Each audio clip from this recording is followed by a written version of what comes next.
Hello everyone, I am Pooja and welcome to my channel K-Drama Lover Focus UPSC.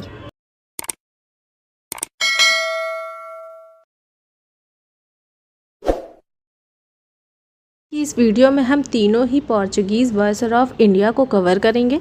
चलिए शुरुआत करते हैं Francisco de Almeida से। Francisco de Almeida एक बहुत ही बड़े विज़न के साथ भारत में आए। इनका मिशन था पोर्चुगीज़ को पूरे के पूरे इंडियन ओशन को मास्टर बनाना। इस पूरे रीजन में ये कार्टेज सिस्टम को लागू करना चाहते थे, जिस सिस्टम को कहा जाता है ब्लू वाटर पॉलिसी। अगर ये पॉलिसी इम्प्लीमेंट होती है तो इस पॉलिसी का मतलब ये होगा तो इंडियन ओशन में अगर कोई भी शिप ट्रेड करने के लिए निकलेगी तो ऐसा करने से पहले उन्हें पोर्चुगीज़ से लाइसेंस लेना होगा। यानी इंडियन ओशन में ट्रेड करने से पहले उन्हें पोर्चुगीज़ की परमिशन और लाइसेंस लेना होगा। और ऑब्वियस ही बात है, अगर आप इस तरह की पॉलिसी को यहाँ करना चाहते हैं और सोच रहे हैं कि इस पूरे रीजन के आप मास्टर बन जाएंगे, तो यहाँ पर जो एग्जिस्टिंग पावर उनको यहाँ पे दिक्कत होगी। और यहाँ पर एग्जिस्टिंग पावर में नाम आता है अरब ट्रेडर्स का, क्योंकि अरेबियन सी में उनके पास मोनोपोली थी। उसके अलावा कैलिकट के रूलर जोमोरिन के भी इससे प्रॉब्लम थी, क्योंकि उन्हीं के एरिया में ये ट्रेड हो रहा था। इसके अलावा मैप को अगर आप ध्यान से देखेंगे तो आप देख सकते हैं कि रेड सी के थ्रू अरेबियन सी और इंडियन सी के साथ इजिप्ट भी ट्रेड कर रहा था। तो इजिप्ट के जो मामलूक सुल्तान थे उनको भी पोर्चुगीज़ के इन इरादों से दिक्कत थी। आप सोच के देखिए अब और किसको प्रॉब्लम हो सकती है। प्रॉब्लम गुजरात को भी हो सकती थी। और उस समय बहुत ही पावरफुल गुजरात के शासक थे जिनका नाम था महमूद बेगरा। जो 4 प्लेयर्स हैं इनका मुकाबला पोर्चुगीज़ के साथ होना तय था। और इंटरेस्टिंग बात यह है कि इजिप्ट के मामलूक सुल्तान और गुजरात के महमूद बेगड़ा ये दोनों मिलकर पोर्चुगीज़ का सामना करने के लिए तैयार थे। और पोर्चुगीज़ को अरब ट्रेडर्स और जैमोरिन का सामना करना भी था। पोर्चुगीज़ ने बहुत ही आसानी के साथ अरब ट्रेडर्स और जैमोरिन को हरा दिया। अब बचे इजिप्ट के मामलूक सुल्तान और गुजरात के महमूद बेगड़ा। इन दोनों ने मिलकर पोर्चुगीज़ के ऊपर हमला कर दिया। ये बैटल हुआ था दीव के पास में। 1507 के इस बैटल में पोर्चुगीज़ की हार हुई और अल्मीडा का बेटा, जो कि एक नेवल कैडेट था, वो भी इस बैटल में मारा गया। लेकिन अगले ही साल 1508 में अल्मीडा ने इसका बदला ले लिया। इजिप्ट और गुजरात की कंबाइंड आर्मी को एक साथ हरा दिया। पोर्चुगीज़ के लिए ये बहुत बड़ी जीत थी, लेकिन इसी के साथ अल्मीडा का कार्यकाल इंडिया में समाप्त हुआ। वो पोर्चुगल के लिए रवाना हो गए। इनकी जगह ली अल्बुकर्क ने 1509 में next Portuguese viceroy of India बने। करकी चाहते थे कि पूरे के पूरे ओरिएंटल कॉमर्स को पोर्चुगीज़ डोमिनेट करें। कहने का मतलब यह है कि पूरे ईस्ट फॉरेस्ट यानी इंडिया, चाइना, मलक्का, इंडोनेशिया, यहाँ पर जो भी ट्रेड हो रहे हैं उसके ऊपर पोर्चुगीज़ की डोमिनेंस हो। अगर आप इस चीज़ को गहराई से समझने की कोशिश करें तो ये सिर्फ इतना ही कहना चाह रहे हैं कि पूरे इंडियन ओशन पर जो ट्रेड हो रहा है उसके ऊपर पोर्चुगीज़ की डोमिनेंस होनी चाहिए। अगर हम ये समझ पा रहे हैं तो आप ये भी समझ पा रहे होंगे कि ये तो एग्जैक्टली वही पॉलिसी है जो अल्मीडा की थी। अल्मीडा भी तो यही चाहते थे। तो फिर डिफरेंस क्या है? सिर्फ वर्ड्स का डिफरेंस है क्या? नहीं, ये डिफरेंस सिर्फ वर्ड्स का डिफरेंस नहीं है। अल्बुकर्की की राइटिंग से हमें काफ़ी कुछ डिटेल्स मिलती हैं, जिससे हमें पता चलता है कि इनकी पॉलिसी अल्मीडा की पॉलिसी से डिफरेंट थी। इन्होंने अपने राइटिंग्स में लिखा है कि अगर हम लोग अपना डोमेनियन सिर्फ नेवी के दम पर बनाएंगे तो वो ज़्यादा लंबा नहीं चल पाएगा, क्योंकि ऐसे में ना तो नेटिव रूलर्स हमारे साथ ट्रेड करेंगे और ना ही किसी भी तरह की फ्रेंडली ट्रीटी करेंगे। इसका मतलब ये है कि अगर हमें इंडियन ओशन के ऊपर राज करना है तो हम सिर्फ इंडियन ओशन के ऊपर ध्यान नहीं दे सकते, हमें आसपास के एरियाज़ में फोर्ट्स बनाने होंगे। और यही बात इनकी पॉलिसी में भी देखने को मिलती है। और ये जो फोर्ट्स है वो बेसिकली किसी फैक्ट्री वाले फोर्ट्स नहीं हैं। यहाँ पर बात हो रही है एक पूरे के पूरे रीजन को अपने कंट्रोल में लेने की और उसको फोर्टिफाई करने की। और इस मुहिम में इनकी पहली पसंद थी गोवा। इस पॉलिसी को इम्प्लीमेंट करने के लिए गोवा इनके लिए बहुत ही अच्छा रीज़न था। वो इसलिए कि गोवा एक नेचुरल हार्बर और फोर्ट तो है ही, इसके अलावा पोर्चुगीज़ यहाँ पर रहकर पूरे के पूरे मालाबार ट्रेड को कमांड कर सकते हैं। और साथ ही साथ ये एरिया डेक्कन रीजन से भी जुड़ा हुआ है, तो डेक्कन रूलर्स के ऊपर भी वो अपनी नज़र रख सकते थे।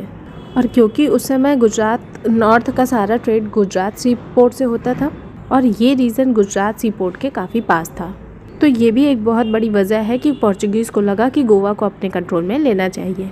लेकिन उस समय गोवा के ऊपर बीजापुर के शासक आदिल शाह का कंट्रोल हुआ करता था। और ये जो बीजापुर है ये बेसिकली बाहमनी किंगडम का पार्ट हुआ करता था। और बाहमनी किंगडम जब डिसइंटीग्रेट हुआ था तो उससे टूटकर 5 किंगडम्स बने थे। बीजापुर उनमें से ही एक किंगडम था। बाहमनी किंगडम, विजयनगर एम्पायर और उनके डिसइंटीग्रेशन को मेडिवल हिस्ट्री में पढ़ सकते हैं। और पोर्चुगीज़ गोवा की स्ट्रैटेजिक स्ट्रेंथ को समझते थे और इसीलिए उन्होंने गोवा को कैप्चर करने की कोशिश की। उन्होंने गोवा को बहुत ही आसानी से 1510 में कैप्चर कर लिया और इसके बाद पोर्चुगीज़ ने गोवा को अपना नेवल बेस बना लिया।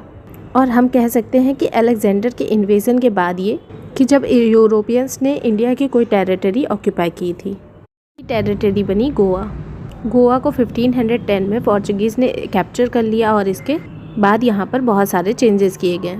अल्बुकर्क ने यहाँ पर 2 बहुत बड़े हार्बर बनवाए, एक पानाजी में और दूसरा मरमुगांव में। और क्योंकि अब गोवा के ऊपर पोर्चुगीज़ एडमिनिस्ट्रेशन हो गया था तो वो यहाँ पर काफ़ी और भी चेंजेस कर रहे थे। उन्होंने सती प्रथा को भी यहाँ पर अबॉलिश किया और उसके साथ साथ यहाँ पर उनके साथ आए पोर्चुगीज़ को भी उन्होंने एनकरेज किया कि वो यहाँ के लोकल्स के साथ शादी करें। इसके पीछे का लॉजिक ये था कि इस एरिया में पोर्चुगीज़ की जनसंख्या को बढ़ाना है। वो चाहते थे कि ऐसा लगना चाहिए कि ये पूरा का पूरा एरिया एक पोर्चुगल सेटलमेंट है और इसीलिए उन्होंने यहाँ की लोकल लैंग्वेज पोर्चुगीज़ कर दी, यानी कि सारे कार्यकाल उनके पोर्चुगीज़ लैंग्वेज में होने चाहिए। और इसीलिए उन्होंने यहाँ पर काफ़ी सारे स्कूल्स भी खोले ताकि लोकल्स को ये लैंग्वेज सिखाई जा सके। इसके अलावा उन्होंने गोवा में बिल्डिंग्स, रोड्स एंड इरिगेशन के काफ़ी सारे वर्क्स किए और कई सारी न्यू क्रॉप्स जैसे कि टोबैको, कैशू नट और कोकोनट की नई वैरायटी को भी यहाँ पर इंट्रोड्यूस किया। तो चलिए मैप के थ्रू समझते हैं कि अल्बुकर्क ने अपनी पॉलिसी को किस तरीके से इम्प्लीमेंट किया। देखिए, हम लोगों ने देखा कि सबसे पहले इन्होंने गोवा को अपने कंट्रोल में लिया और इसके बाद इन्होंने अपना नेक्स्ट पोर्ट बनाया कोलंबो में, जो कि श्रीलंका में है। उसके बाद ये पहुँचे अचिन यानी कि सुमात्रा में, जो कि इंडोनेशिया में है। और साथ ही साथ इन्होंने मलक्का पोर्ट को भी अपने कंट्रोल में ले लिया। इसका मतलब ये है कि इंडो चाइना ट्रेड रूट का एंट्री पॉइंट है वो भी अपने कंट्रोल में ले लिया, यानी कि इंडिया और चाइना के बीच जो भी ट्रेड होगा उसके ऊपर इनका कंट्रोल होगा। इसके अलावा इन्होंने पर्शियन गल्फ के माउथ पर ओमरूज आइलैंड को अपने कंट्रोल में ले लिया। कहने का मतलब ये है कि पर्शियन गल्फ की एंट्री जो है अब उसके ऊपर इनका कमांड हो गया, यानी पर्शियन गल्फ में जो भी ट्रेड होगा उसके ऊपर इनका कंट्रोल होगा। उसके अलावा आइलैंड ऑफ सोकोत्रा का भी इन्होंने अपने कंट्रोल में ले लिया। ये वो जगह है जहाँ पर रेड सी से आने वाला ट्रैफिक अरेबियन सी से मिलता है। तो अगर आपका आइलैंड ऑफ सोकोत्रा के ऊपर कंट्रोल है तो इसका मतलब ये है कि रेड सी और उसके आसपास के पूरे रीजन में जो भी ट्रेड हो रहा है उसके ऊपर भी आपका कंट्रोल है। इसी के साथ साथ अफ्रीका के ईस्ट कोस्ट पर भी इन्होंने काफ़ी सारे रीजन्स को अपने कंट्रोल में ले लिया। तो इस तरह से हम कह सकते हैं कि पूरे के पूरे इंडियन ओशियन पर इन्होंने अपना डोमिनेंस कर लिया था।